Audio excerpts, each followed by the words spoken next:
দারুণ স্বাদের এই যে আলুর তরকারিটা, এটা কিন্তু লুচি বা পরোটার সাথে হেভি লাগে।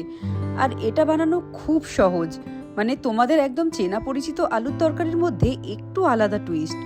এর জন্য প্রথমে আলু নিয়ে নিয়েছি। আলুগুলো চোকলা ছুলে যেরকম ডুমো ডুমো করে কাটে সেইভাবে আমি কেটে নেব।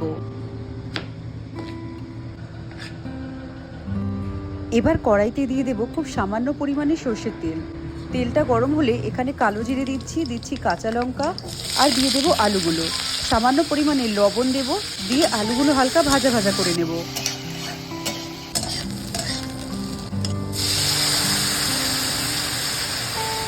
এবার আলু সিদ্ধ হওয়ার মতন এখানে গরম জল দিচ্ছি, একটু নেড়ে নিয়ে ঢেকে দেব। আলুগুলো যখন সিদ্ধ হয়ে যাবে তখন আলুগুলো একটুখানি এরকমভাবে ম্যাশ করে এই ঝোলের সাথে মিশিয়ে দেব। আর সবশেষে এর মধ্যে দিয়ে দিতে হবে কাসুরি মেথি। কাসুরি মেথি হচ্ছে এখানে গেম চেঞ্জার। এটা দেওয়ার পর এত ভালো টেস্ট আসবে এই তরকারিটার, বুঝতেই পারবে না ওই চেনা পরিচিত কালো জিরে আলুর তরকারিটা এত স্বাদের হয়ে যায়। আর লাস্টে একটু গুড় দিয়ে দিয়েছি। এই তরকারিটা একটু ঝোলঝোলই রাখতে হবে, কারণ ঠান্ডা হলে গাঢ় হয়ে যায়।